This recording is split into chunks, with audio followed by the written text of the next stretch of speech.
할렐루야. 네, 오늘부터는 이제 마가복음 말씀이 시작됩니다. 마태복음은요, 유대인들에게 예수 그리스도가 하나님의 아들이심을 증거하는 말씀이었었습니다. 그렇기 때문에 구약에 있는 많은 성경들을 인용하면서 왜 예수님이 하나님의 아들이신지를 성경을 통해서, 구약 성경을 통해서 계속해서 입증하고, 구약에 있었던 그 메시아의 증거들, 그런 것들을 이 유대인들에게 증거하기 위해서 마태복음에 많이 말씀하고 있었습니다. 이제 마가복음은 이 예수님의 제자는 아닙니다. 마가는 베드로의 제자인 것이죠. 그래서 베드로의 제자로서 그는 소위 베드로의 아들이다라고 불렸던 사람입니다. 이 마가는요, 이 사도 바울과 함께 전도 여행도 1차 전도 여행도 같이 갔었던 사람입니다. 하지만 그가 중간에 전도 여행을 포기하고 다시 돌아온 전력이 있는 그런 사람이었었습니다.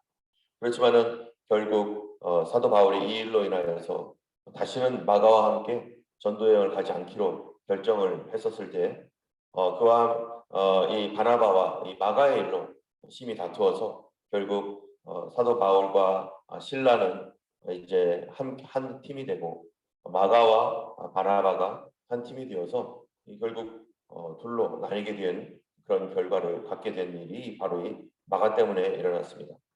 나중에 마가가 다시 온전하여졌을 때 사도 바울이 마가에 대해서 말하기를 그는 나에게 유익하다. 그를 데려오라 할 정도로 마가는 새로운 사람이 되었었던 것입니다. 이 마가복음은요. 이 AD 한 65년에서 70년경에 쓰여졌을 것이라고 추측하고 있고 이 말씀이 기록됐을 당시에는 아마 로마일 것이다라고 이렇게 추측하는 사람도 있습니다. 아마 베드로와 마가가 감옥에 있을 때 기록되어 있지 않았나라고 하는 이러한 그 추측을 하기도 합니다. 특별히 마가복음은 누구를 대상으로 쓴 성경이냐면은 이방인들을 대상으로 쓴 성경입니다. 특별히 로마에 있는 기독교인들을 대상으로 해서 이 마가복음이 쓰여졌습니다. 때문에 로마에 있는 크리스천들, 로마 사람들을 위해서 쓰여진 이 복음서이기 때문에 마태복음하고는 많이 다른 것이죠. 마태복음은 대상이 누구라고요? 유대인이었었죠. 유대인들의 정서와 유대인들의 감정, 유대인들의 어떤 생활 풍습 이런 것들을 알고 그리고 유대인들에게 예수 그리스도가 하나님의 아들이심을 증거하는 것이 마태복음이었는데 마가복음은 로마 사람들, 이방 사람들에게 예수님이 하나님의 아들임을 증거하는 그런 것입니다. 유대인들이 고린도전서에 보면은 이방인들은 이 능력을 지혜를 구하고 유대인들은 능력을 구한다 이렇게 말하고 있는데요.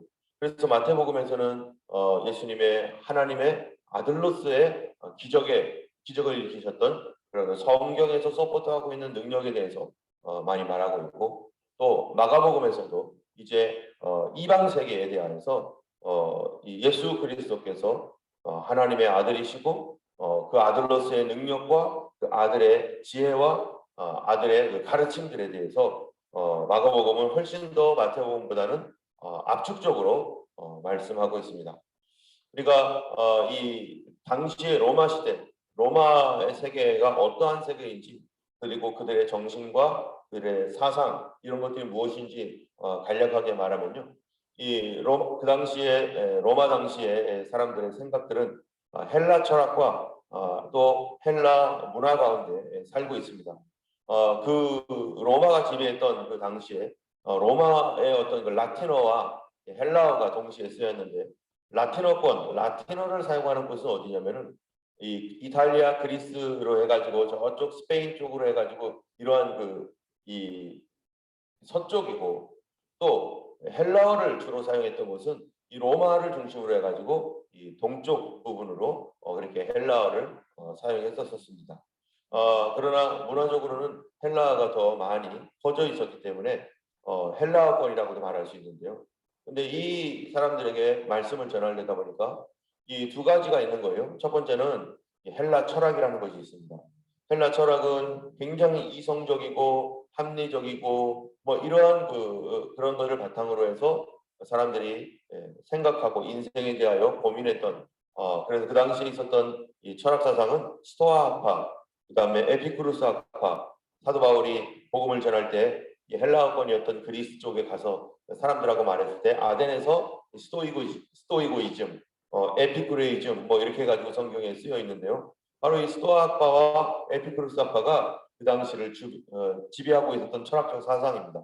이 스토아학파라고 하는 것은 어떤 겁니까? 바로 이 세상에는 어떤 원리가 있다.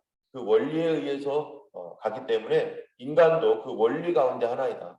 그 원리 가운데 하나이기 때문에 이 자연스럽게 돌아가는 이 세상의 원리를 가지고 그걸 가지고 너무 마음 아파하지 말아라. 그래서 아타락시아, 아파테이아 뭐 이런 얘기도 있는데요. 이 마치 열반하듯, 그러니까 이 해탈하듯 사람들이 세상에서 이렇게 그러려니 하고 돌아가는 자연스러운 것에 대하여 마음을 떼어버리고 그래서 그런 것들을 그냥 관찰하는 입장으로 그래서 항상 평정심을 잃지 말라 뭐 이런 겁니다. 그래서 굉장히 차갑습니다. 우리가 예를 들어서 길 가다가 어떠한 고양이가 또는 뭐 이 짐승들이 이렇게 죽어 있는 걸 보면은 사람들은 불쌍해 이러지만은 이 사람들은 어떻게 하겠어요? 원래 죽음이라는 게 다 누구에게 나와? 사람에게도 있고 짐승에게도 있는 거야. 뭐 그런 거 가지고 불쌍하게 여겨. 다 똑같은 거지. 뭐 이런 식의 생각을 하는 거예요. 그래서 이 약간 차가운 어떤 그 스토아학파는 그렇고 에피쿠로스 학파 같은 경우는 이 쾌락주의라고 하지만 이 육신적 쾌락보다는 정신적 쾌락주의죠. 그래서 이 세상 살아가는 거 다 기쁘자고 사는 거 아니겠어? 다 행복하고 기쁘게 살자. 그러면서 그럼 어떻게 하면은 쾌락, 기쁨, 행복을 얻을 수 있을까? 이러다가 많이 먹어보기도 하고 또 여행도 해보기도 하고 별별 이 세상에 있는 모든 것들을 해보지만 결국 참된 쾌락은 정신적인 쾌락에 있구나. 그래서 이 사람들이 이 쾌락주의라고 하지만 사실은 정신적 쾌락으로 가면서 절제하고 또 금욕하고 하는 그쪽으로 이렇게 가게 됩니다. 그래서 이런 쾌락주의가 이 세상 뭐 있어? 즐겁게 살지. 즐겁게 살려면은 뭐를 해야 되는가? 그렇다면은 우리가 절제하고 금욕하자. 라는 쪽에 이러한 것들이 사람들에게 철학사상 속에서는 그런 것들이 이렇게 흘러가고 있는 그러한 그 시대인 것이죠. 또 이 학문적인 영역에서는 그러지만은 대부분의 그 사람들, 이 평범한 지식인들이 아닌 그런 소시민들은 어떤 생각을 갖고 있냐면은 이 미토스라고 하는 그러한 이 뭡니까? 미신, 신화. 여러분이 우리가 잘 아는 그리스 로마 신화가 있는 것처럼 이 인간과 별로 다를 바 없는 신들. 그래서 그 신들도 어때요? 서로 시기하고 질투하고 미워하고 전쟁하고 심지어 외도까지 하는 이런 그 신들의 세계. 그래서 선한 것도 없고 악한 것도 뭐 구분이 없는 신들이. 그래서 그런 신들은 어떤 신들입니까? 그냥 인간하고 하나도 다를 바 없는데 다만 다른 게 있다면 뭐냐면은 능력이 있다는 거죠. 인간보다 훨씬 더 큰 능력. 그래서 변덕스럽고 이러한 그 사람을 가지고 자기의 기분에 따라서 이렇게도 하고 저렇게도 하고 하는 그러한 그 신들의 세계.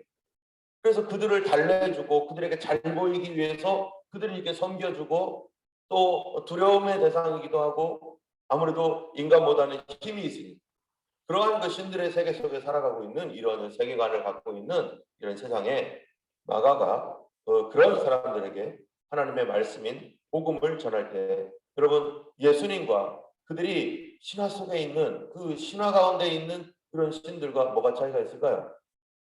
그 차이는 엄청나고 두드러진 것입니다. 우리나라에 초기에 복음이 들어왔었을 때 바로 선교사들이 들어왔었을 때 우리나라는 어땠었습니까?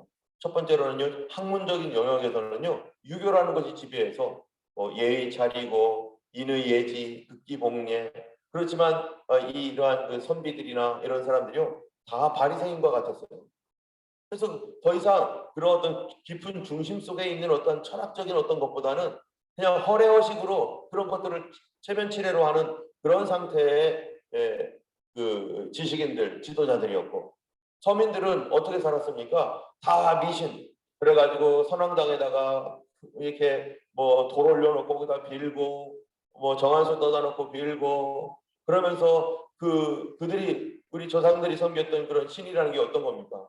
변덕스럽고 부도덕하기도 하고 그래서 이 점집에 가면은 뭐 부적 하나 써주면은 해결하는 거 전혀 없잖아요. 부적 하나 써주면은 네가 무슨 잘못을 했을지라도 네가 보호받고 네가 이길 것이고 그래서 어떤 그 깡패 같은 경우 이 못된 사람들 그런 사람들 중에서도 미신을 믿는 사람들이 있어요. 그러면 몸에다가 부적 같은 걸 새기면은 이게 자기를 보호해 준다는 등 이러한 또 부도덕하고 비윤리적인 그러한 것들이 만연해 있고 그래서 이 옛날에 누가 있습니까? 그 장희빈 같은 경우에 이 미신을 가지고서 이 사람을 인형으로 만들어 놓고 이 인형을 만들어 놓고 그 사람을 대상으로 해가지고 화를 쓰고 뭐 이러면서 하는 그러한 이 아무런 이 양심의 가책 없이 자기 자신을 위해서 자기가 믿는 신을 이용해서 똑같은 거죠. 우리가 그 당시에 이 믿는 신이라고 하는 그런 것들이 더 인간보다 더 악하고 더 못되고 또 그러나 인간보다 능력 있고 그런 세계 속에서 대부분의 세상 사람들이 살아가고 있었습니다. 이 마가가 복음서를 썼을 이 당시에도 마찬가지입니다. 그러한 그 신들, 부도덕하고 힘만 있는 그러한 악한 그러한 그 신들 세계 속에서 도대체 하나님의 아들, 참된 하나님의 아들은 누구인가? 라고 하는 것입니다. 먼저 1장 1절에 보면요. 하나님의 아들 예수 그리스도의 복음의 시작이다. 자, 여기서 하나님의 아들이라고 할 때 그 당시에 하나님의 아들로서 불린 사람이 있었습니다. 아우구스티누스라고 하는 이 사람, 아우구스티누스가 아니고 뭐죠? 존엄자라고 하는 뜻을 가진 갑자기 생각이 안 나네요.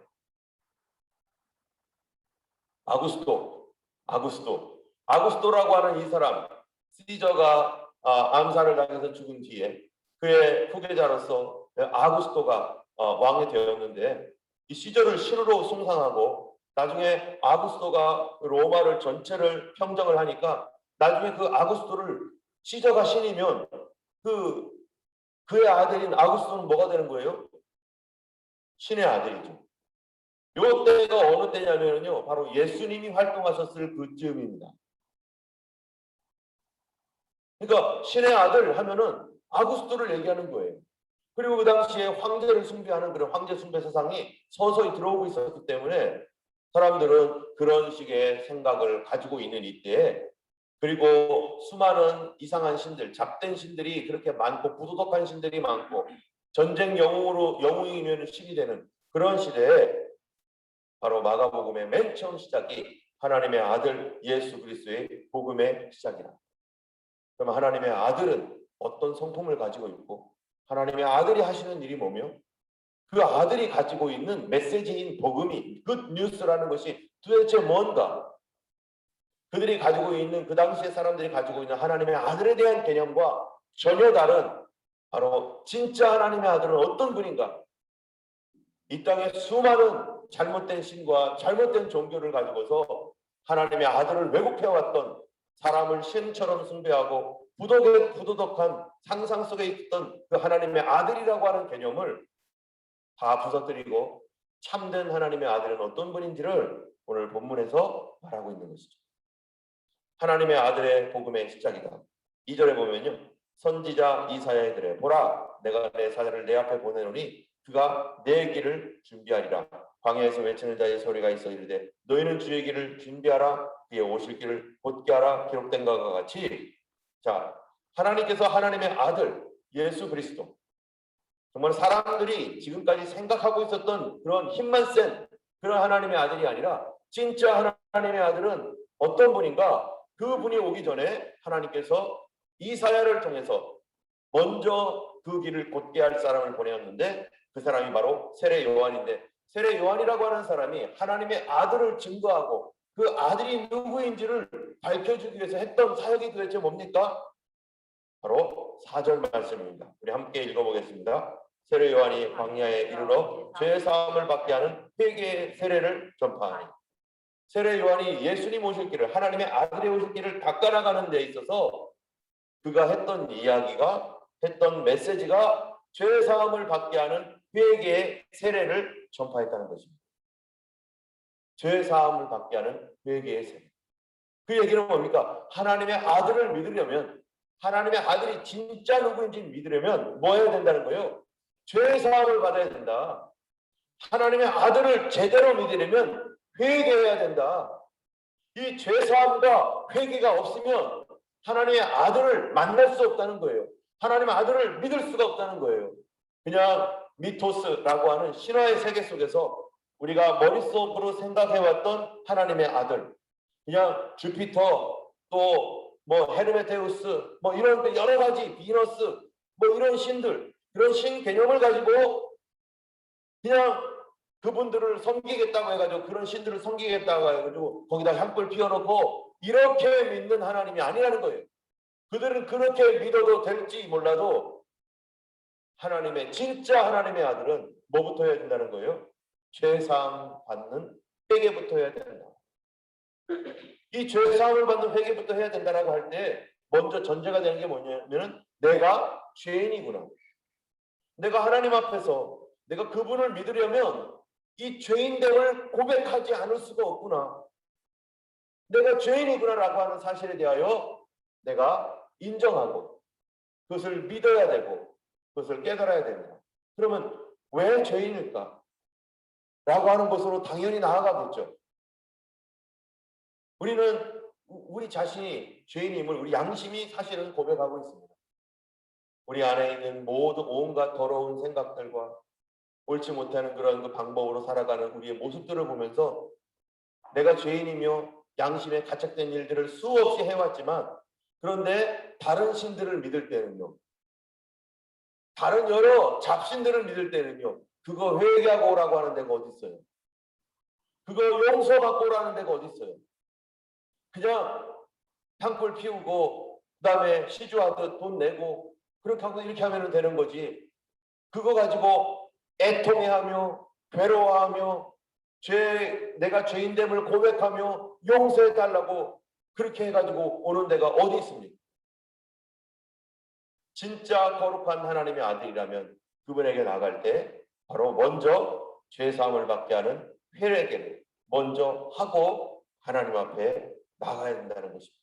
그것이요, 이 세상 신들과 이 세상이 말하고 있는 가짜 거짓 신들과 완전히 다른 점인 것이죠. 그래서 그 일을 위해서 세례 요한이 와서 회개의 세례를 전파하니까 오전에 보니까 온 유대 지방과 예루살렘 사람이 다 나와 자기 죄를 자복하고 요단강에서 그에게 세례를 받더라. 이 요단강에서 자기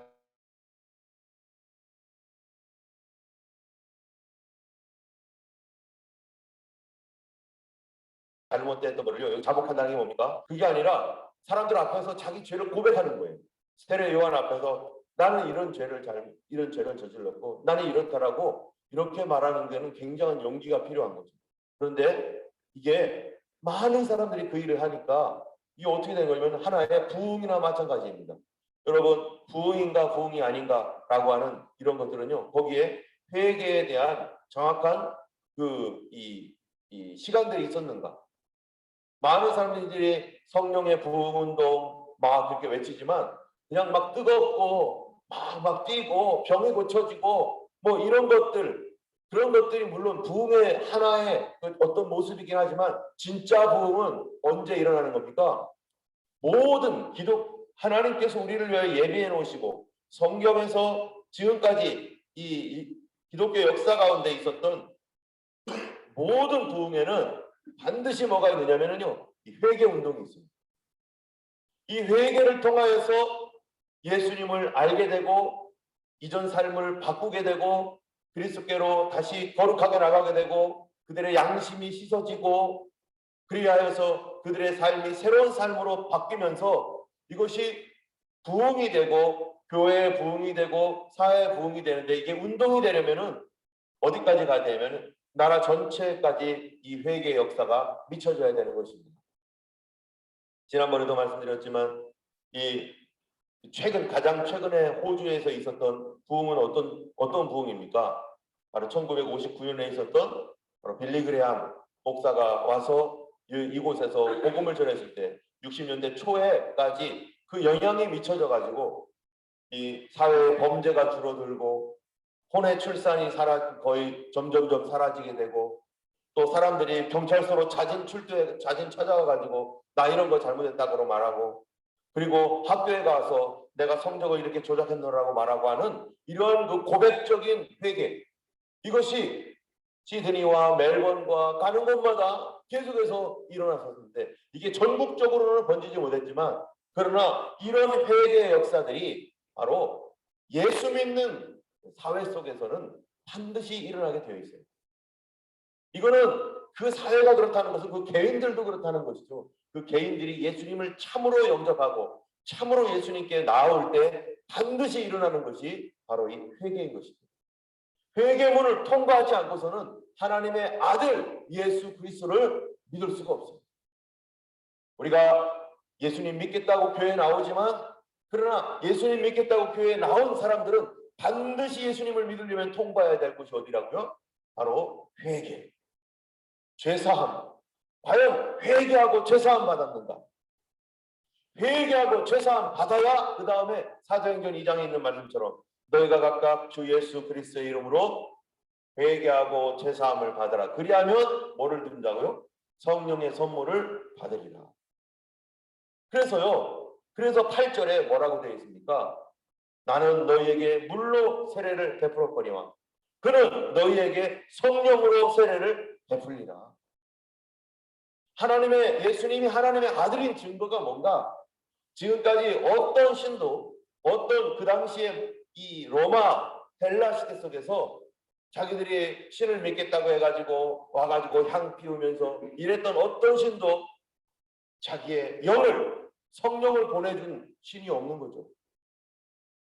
오직 예수 그리스도만 회개한 10년 가운데 누구를 보내주십니까? 하나님의 영을 그들과 함께하도록 하나님의 영을 보내주셔서 그들로 하여금 이 회개한 양심이 계속해서 깨끗하게 유지되도록 우리에게 거룩한 양심으로 살아갈 수 있도록 성령께서 우리를 도와주시고, 기도할 때에도 우리의 믿음이 이뤄지지 않도록 계속해서 성령의 도우심을 받아 기도하게 하시고, 우리의 평상시의 모든 삶들이 거룩함과 깨끗함을 우리에게 주셨던 이 회개와 구원을 계속해서 유지하기 위해서 바로 성령님이 우리에게 믿음과 소망과 사랑을 가지고 오셔서 이전에는 믿어지지 않았던 하나님의 말씀을 믿어지게 하시고, 이전에는 이 거룩한 삶에 대한 관심도 없었는데 그 삶의 성결에 대하여 관심을 갖게 하고, 이제 하나님의 나라에 대하여 옛날에는 소망도 없었는데 이제는 하나님 나라를 소망하고, 이전에는 내가 하나님의 백성이라고 하는 것에 대한 어떤 확신도 없었는데 이제 하나님의 백성으로서 무엇을 위해서 이제 살아갑니까?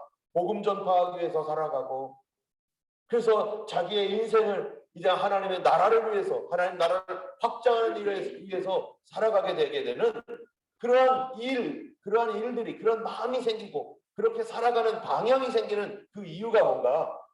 바로 성령님 때문인 것이죠. 이스라엘 백성들이 광야 출애굽을 해서 광야로 갈 때 누가 인도하세요?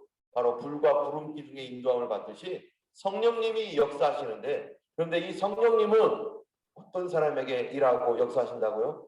예수 믿고 변화되어서 성령을 받는 조건이 뭐라고요? 바로 회개하고 죄사함을 받는 것입니다. 오늘 우리가 이 아침에 우리 자신은 예수님 앞에 나와서 회개하고 죄사함 받은 증거가 있을 것으로 알고 있습니다. 새벽기도 나오는 분들은 대부분 그런 증거가 있을 것입니다.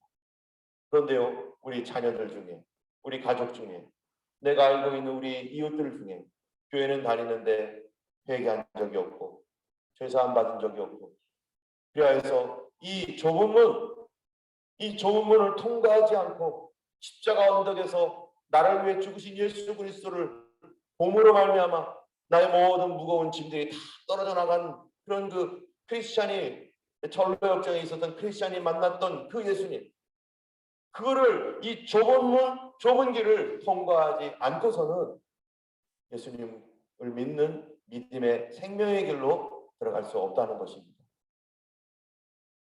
때문에 우리가 오늘 그리스도 안에서 우리 가족들을 위하여, 우리 이웃을 위하여 기도할 때 하나님, 나의 사랑하는 가족들 중에 아직 이 좁은 문, 이 회개의 문, 이 은혜의 문으로 통과하지 못하여 있는 많은 사람들이 있습니다. 그들을 구원하여 주시고 우리의 이 기도를 통하여서 하나님께서 반드시 응답하실 것입니다. 우리 하나님께서 우리 가족들 중에 아직 회개의 그 문을 무엇인지 그게 뭔데? 라고 아직 정확하게 모르는 사람들에게 회개하고 죄사함을 받아라. 그리하면 성령의 선물을 받으리라 말씀하신 대로 성령의 충만함을 받도록, 또 우리 교회 안에 아직 거듭나지 못한 그러한 어린아이들로부터 어른에 이르기까지 이러한 그 영혼들을 위해서 사실 하나님께서 교회를 세운 것이 뭡니까?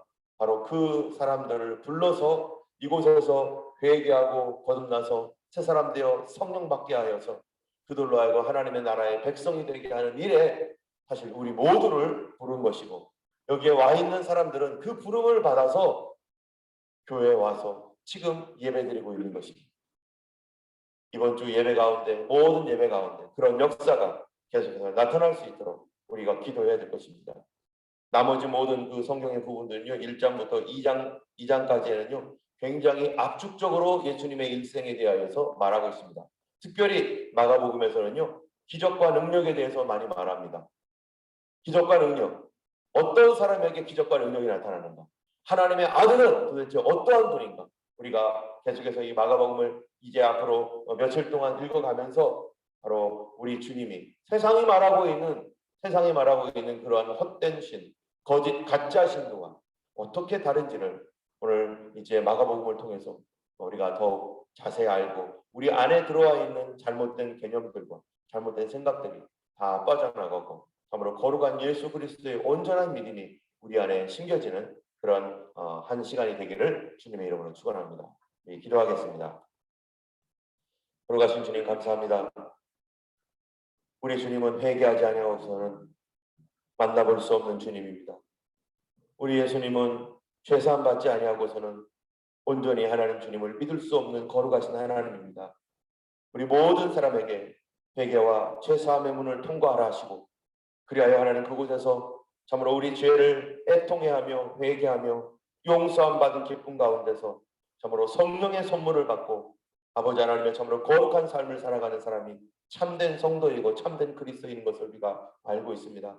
아직 하나님이여 참으로 우리 주변에 예수님을 믿는다 하면서 교회는 나오지만 아버지 하나님이여 애통해하며 자기 죄에 대하여 눈물 한번 흘리지 못했던 사람들이 있다면 아버지 이제 하나님 예수님을 믿을 수 있도록 애통하는 마음, 회개하는 마음 갖고 아버지 하나님 내 죄에 대하여 내 양심이 하나님을 가르쳐준 것뿐만 아니라 성령께서 우리에게 우리 죄를 가르쳐 주시고 말씀이 나에게 죄를 가르쳐 주시고 찔러 주셔서 아버지 하나님의 참으로 여전히 하나님 더러워진 우리 심령이 다시 깨끗해질 수 있도록 도와주시고, 이미 회개하고 거듭났지만 또 더러워지고 있는 마음이 있다면 주여 우리 안에 하나님의 성령님 보내주셔서 아버지 하나님이여 참으로 주님을 따라가도록 거룩한 성령께서 우리와 함께 하시오니 주님 애통하는 마음, 회개하는 마음 주셔서 다시 하나님이여 참으로 온전하고 순수한 믿음으로 돌아갈 수 있도록 우리를 도와주시니 감사하며 그렇게 하나님 우리를 이끌어 주심도 믿습니다. 아버지 하나님 오늘 하루 동안 예수님과 동행하며 거룩한 삶을 살아갈 수 있는 하나님의 백성으로 살게 하여 주시옵시고, 마가복음을 통하여서 하나님의 그분의 참된 하나님의 아들의 성품과 능력을 아버지 하나님의 참으로 배울 뿐만 아니라 그 성품과 능력이 아버지 나에게 적용이 되게 하시고 나를 고쳐주시고 나를 새롭게 하여 주시고 나의 마음이 심령이 새로워질 수 있도록 역사하여 주옵소서. 감사하며 우리 주 예수님 이름으로 기도드렸습니다. 아멘. 하늘에 계신 우리 아버지 이름이 거룩히 여김을 받으시오며 나라의 임하옵시며 뜻이 하늘에서 이룬 것 같이 땅에서도 이루어집니다.